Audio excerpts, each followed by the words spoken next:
There is something happening to you right now that you cannot fully explain with words. You feel it in the quiet moments, in the space between sleeping and waking, in that strange stillness that wraps around you when you are alone and the noise of the world fades away.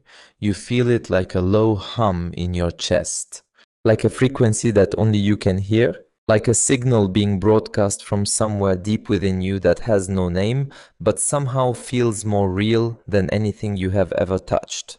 Most people walk through their entire lives without ever feeling this. Most people are perfectly comfortable existing inside the story the world told them about who they should be, what they should want, how they should live. But you never quite fit that story. You tried.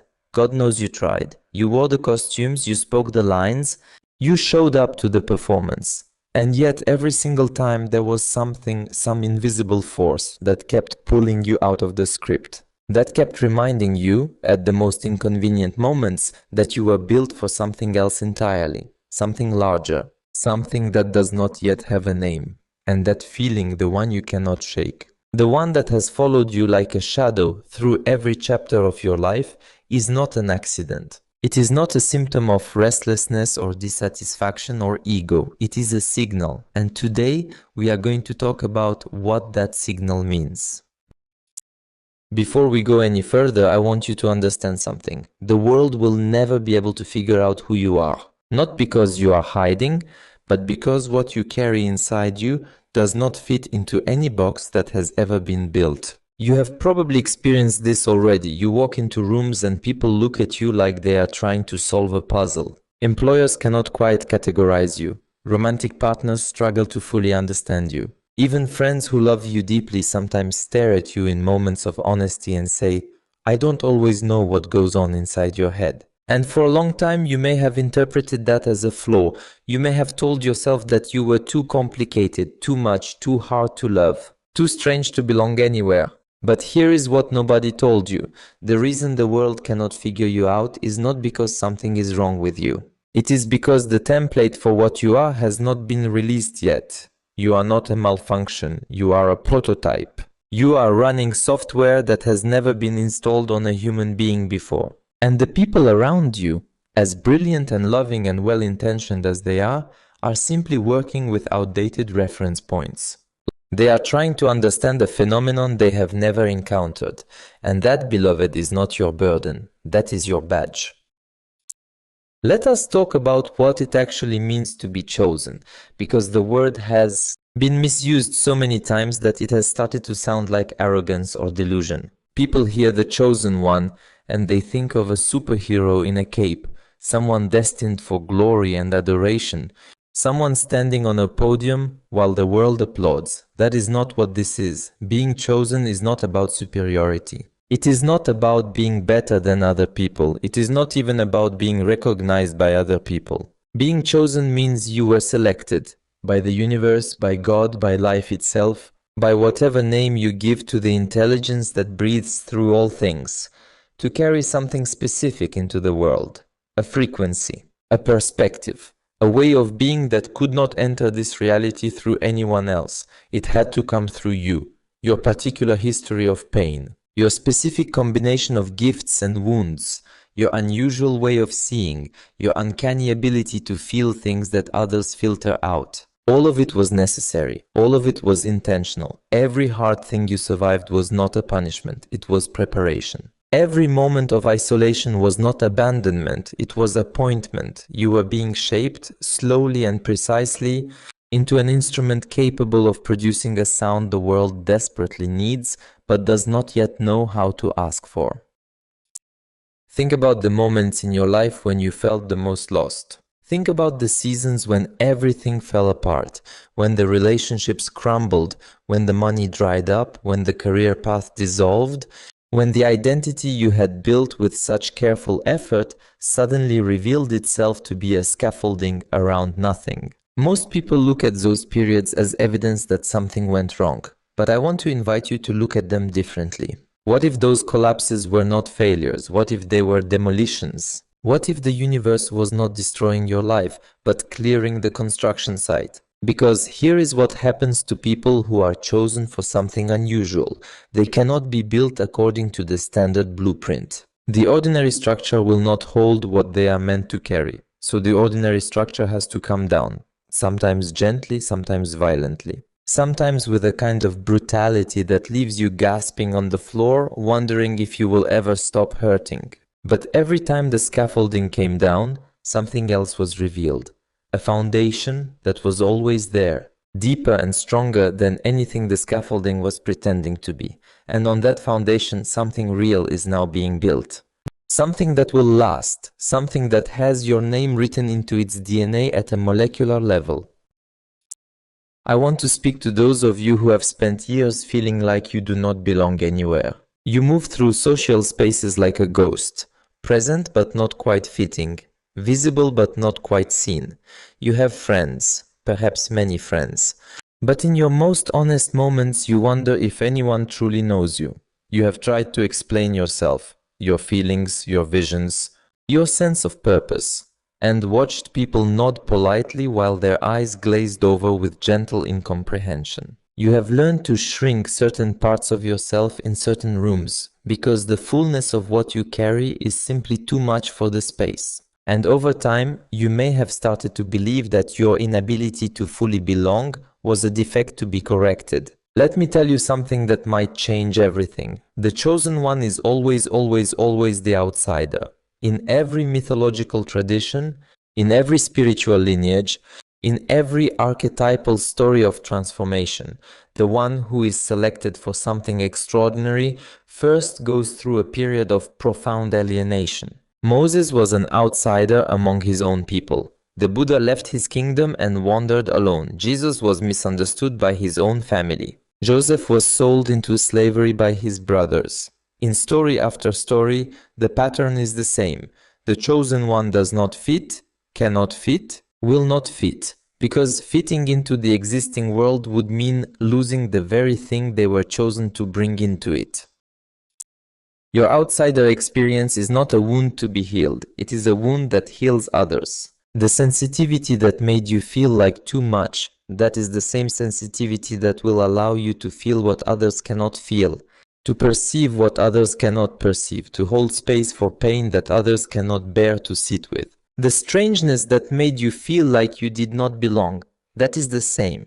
Strangeness that will allow you to connect with the people who have never belonged anywhere, who have been told their whole lives that something is wrong with them, who are sitting right now in their own isolation wondering if anyone in the world could possibly understand what it is like to be them. You understand, because you have been them. And when you finally step into your full purpose, when you finally stop apologizing for what you carry and start offering it, those people will look at you and feel something they have never felt before. Seen. Truly, completely, cosmically seen. And that moment of recognition, that one instant of genuine connection between two souls who found each other across the vast loneliness of the human experience, is worth every year of isolation you have endured.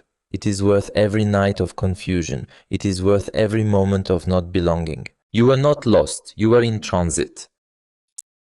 Now I need to talk to you about resistance, because if you are chosen, you will encounter it, not just from the outside world, though that resistance will certainly come. The deeper resistance comes from within.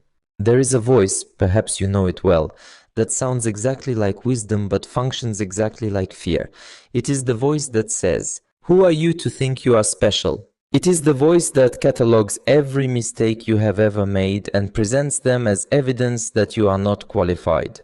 It is the voice that points at more successful, more articulate, more put together people and says, if anyone was going to be chosen, it would be one of them, not you.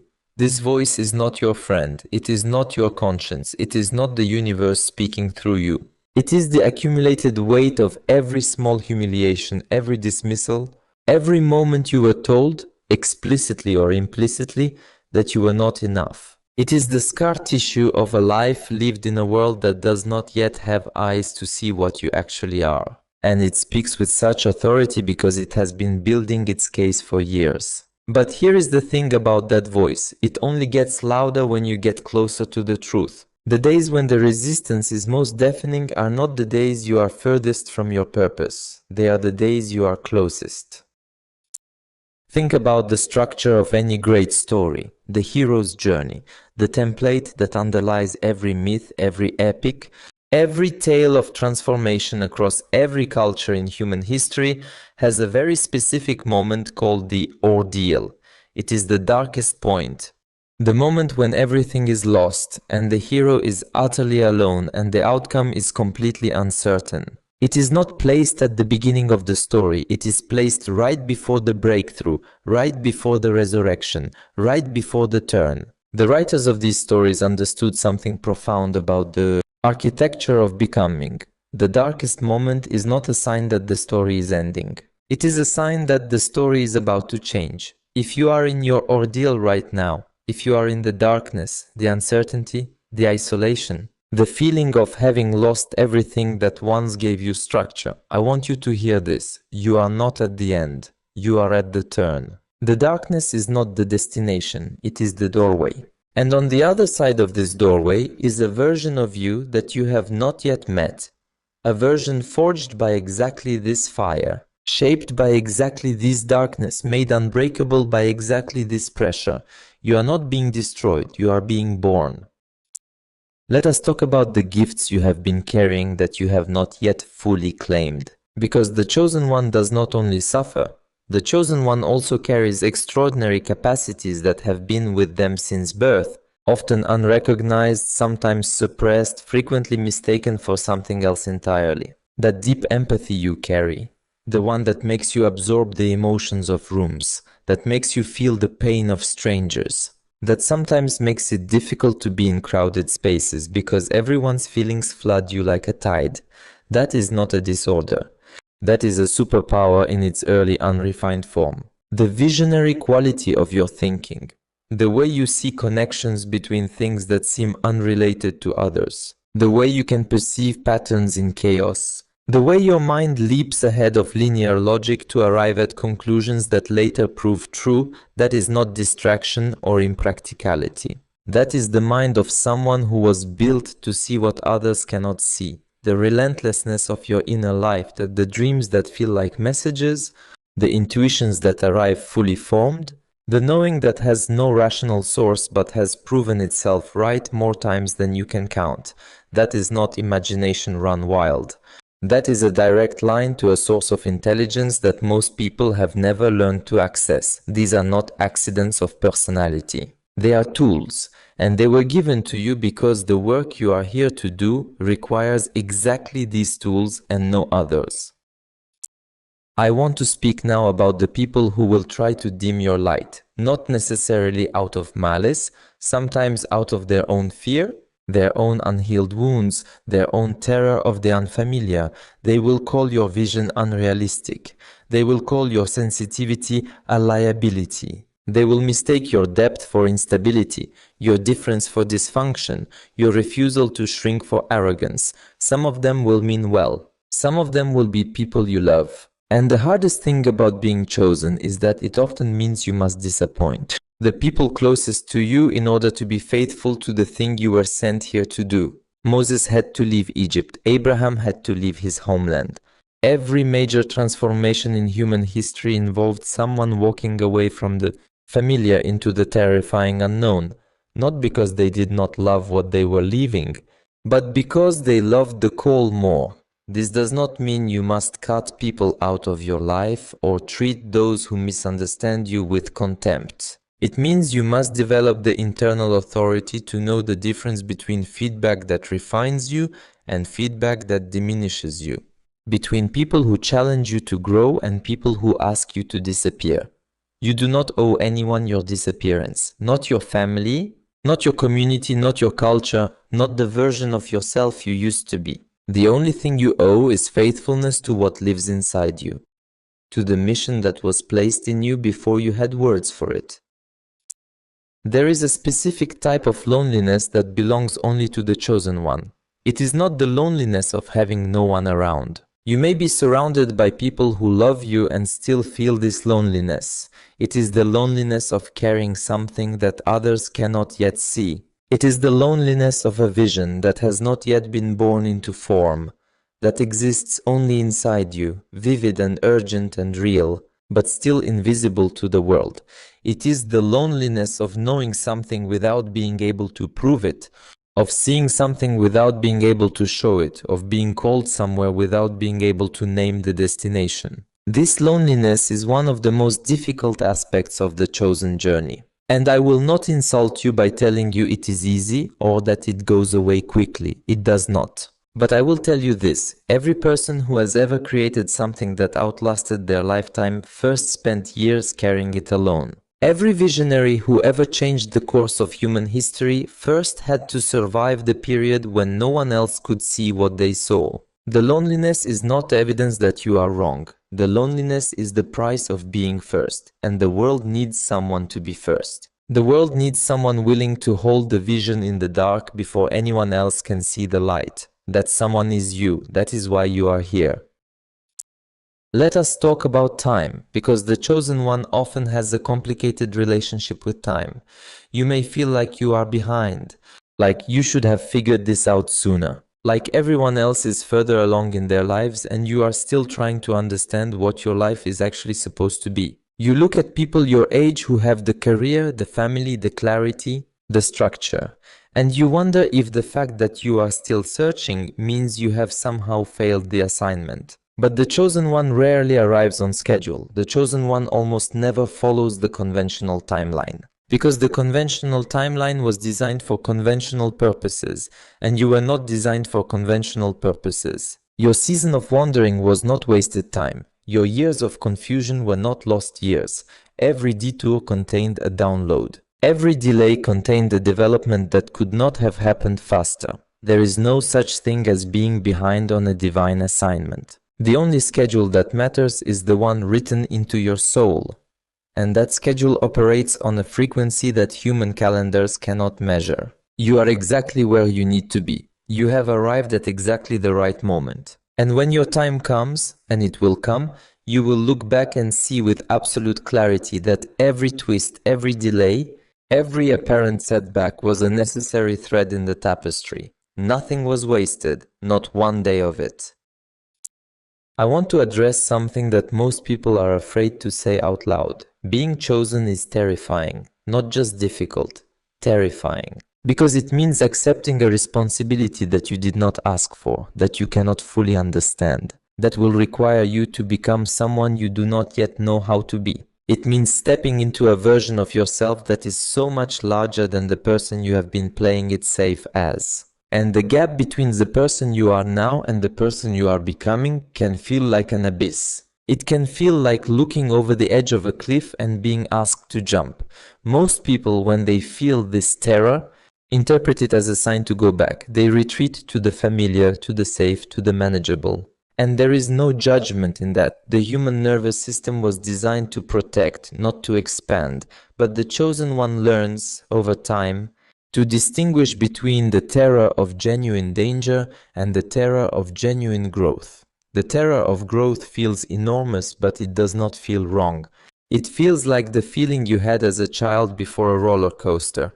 Enormous, overwhelming, but underneath the fear, a current of aliveness. A sense that you are about to experience something real. That is not a signal to stop. That is a signal that you are at the threshold of the next version of yourself. Step forward. The terror will not kill you. The retreat will. There is a concept in spiritual traditions across the world that describes what happens to a person when they fully accept their calling. In some traditions they call it initiation.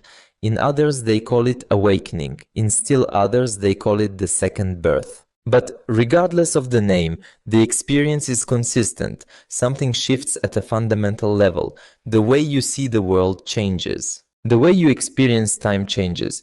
The relationship you have with fear, with pain, with uncertainty, it transforms. Not because the difficulties disappear, but because your relationship to them is fundamentally altered. You stop being someone to whom things happen and you start being someone through whom things move. You stop defining yourself by the circumstances outside you and you start anchoring yourself to the unchanging truth of what you carry inside. This shift is not something you can force or manufacture. It happens when you are ready, which means when you have been refined enough by your experiences to hold it without shattering. And for many of you, that moment is not far away. The readiness you feel, the sense that something is about to change, that you are on the edge of something, that the life you have been living is about to give way to something you cannot yet fully see. That is not wishful thinking. That is the approach of your initiation. Here is something I want you to sit with. The world did not stop because you are perfect. The world stopped because you are unprecedented. There is a difference, and it matters enormously. Perfection is a fixed state. It implies completion, flawlessness, the absence of anything that needs development. But unprecedented means never before seen. Unprecedented means that the existing categories do not contain you. Unprecedented means that the world has to create new language to describe what you are. And here is the sacred truth about being unprecedented.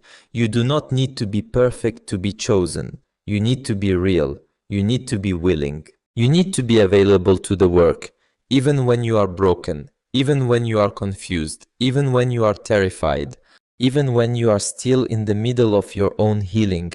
History is not full of perfect people who changed the world. History is full of broken, flawed, wounded, complicated human beings who said yes to something larger than their brokenness, who allowed the cracks in them to become the places through which the light entered and then poured out into the world. Your wounds are not disqualifications, they are qualifications. They are the specific vocabulary through which you will speak to the specific people who need what only you carry. Let me tell you about the ripple, because one of the things the chosen one often struggles to understand is the scale of what they carry. You look at your life and you see one person with limited reach, limited resources, limited influence. You think, even if I show up fully, even if I give everything I have, what difference does that make in a world this large? And I want to challenge that mathematics. Because the impact of a life fully lived cannot be calculated in the moment of living. You do not get to see the full ripple. You only get to see the stone entering the water. But think about the people who have shaped your life most profoundly. Were they all famous? Were they all widely recognized? Or were some of them ordinary people? A teacher who said one sentence that rearranged your entire worldview? A stranger whose act of kindness arrived at exactly the moment when you needed to believe the world was not entirely cold. A writer or a speaker who said exactly the thing you needed to hear and whose words you have carried with you for years. That is the ripple. That is the real mathematics of impact. One life, fully offered, reaches further than any social media metric can measure. It reaches into the future, into the generations, into the lives of people not yet born, who will be shaped by the people you shaped, who will carry forward the frequency you introduced into the world. You cannot see that from where you stand, but it is real, and it is already happening. I want to speak to the version of you that is tired, the version of you that has been carrying this for so long, that has been searching and striving and trying to figure out the assignment, that is weary in a bone-deep way that sleep does not touch. I see you. The fatigue you carry is real, the weight of potential unrealized, of gifts not yet found their outlet, of a life not yet aligned with the truth of what you are. That weight is heavy, and it would be dishonest to minimize it. But I want to offer you something different from motivation tonight, not a push to try harder, not an exhortation to do more. I want to offer you permission to rest. Real rest, the kind of rest that comes from finally releasing the fight against your own nature. The kind of rest that comes from saying for even one moment, I do not need to figure everything out right now. I do not need to have arrived. I do not need to have become. I am allowed to simply be exactly as I am, exactly where I am, and trust that the intelligence that made me is not finished with me yet. The chosen one does not run on willpower alone. The chosen one learns to draw from a source that does not deplete. And accessing that source requires not more effort but more surrender, more trust, more willingness to stop swimming against the current and allow the river to carry you to exactly where you are meant to go. There is a moment, and some of you have already experienced it, and some of you are approaching it, when the mask comes off. When you stop performing the version of yourself that was designed to be acceptable and you allow the full, unedited, uncompromised truth of what you are to be visible. This moment is both the most terrifying and the most liberating thing a human being can experience. Because the mask was never just about hiding from others, it was about hiding from yourself. It was built from years of messages, subtle and overt, that the real you was too much, too strange, too big, too unpredictable, too hard to contain. And so you learned to manage yourself, to present a version that would be received without causing alarm, to speak a version of your truth that would not make people uncomfortable, to love people in the way that was expected of you rather than in the wild, consuming, devoted way that you actually love. But here is what happens when the mask comes off. You become magnetic, not to everyone, and that is the point. You become magnetic to the specific people who need what you actually are, the people who have been searching for someone who is unmanaged, uncurated, unafraid to be exactly what they are. Because those people, and there are more of them than you know, have been starving for proof that it is possible. Proof that a person can exist in full color without being destroyed. You are that proof. Your willingness to unmask is the permission others need to unmask themselves. We are approaching the final stretch of this conversation, and I want to leave you with something you can carry. Not advice. Advice is cheap, and you have been given plenty of it. I want to leave you with a knowing, a remembering actually, because this is not new information. This is something that lives in you already, beneath the noise and the doubt and the fear. You came here with a purpose. You did not arrive on this earth by accident, at this moment in history by coincidence, in this particular body with this particular history by random chance. You were sent, deliberately, precisely, with full cosmic intentionality. The timing of your arrival was not an oversight. The specific challenges you were given were not punishments. The particular gifts you carry were not arbitrary. Everything about you, including the things you have always considered your flaws, was chosen, assembled, curated for a specific outcome.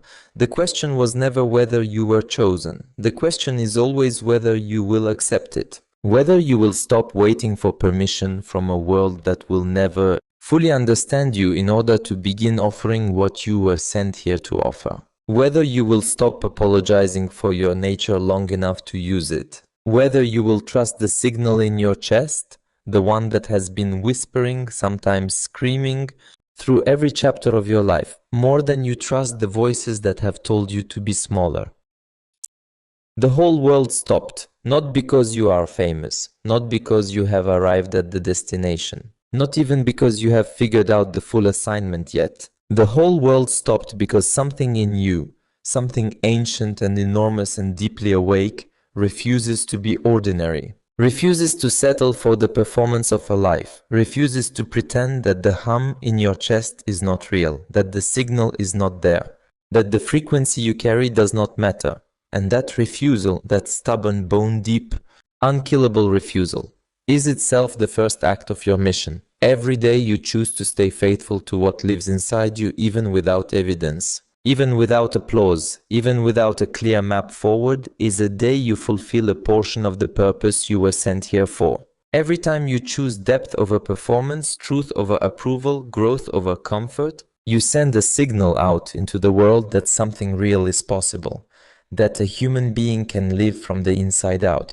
that the chosen journey, for all its difficulty and isolation and strangeness, leads somewhere worth going. You are not ahead of schedule. You are not behind. You are exactly here, exactly now, which is exactly where the universe needs you to be. And the work, the real work, the work that has your name on it, is ready for you. It has always been ready. It was waiting for you to be ready. And beloved, after everything you have survived, everything you have endured, everything you have carried through the dark without putting it down, you are ready. You have always been ready. You just needed someone to remind you. Now you have been reminded. What you do with that reminder is entirely, magnificently, irreversibly up to you.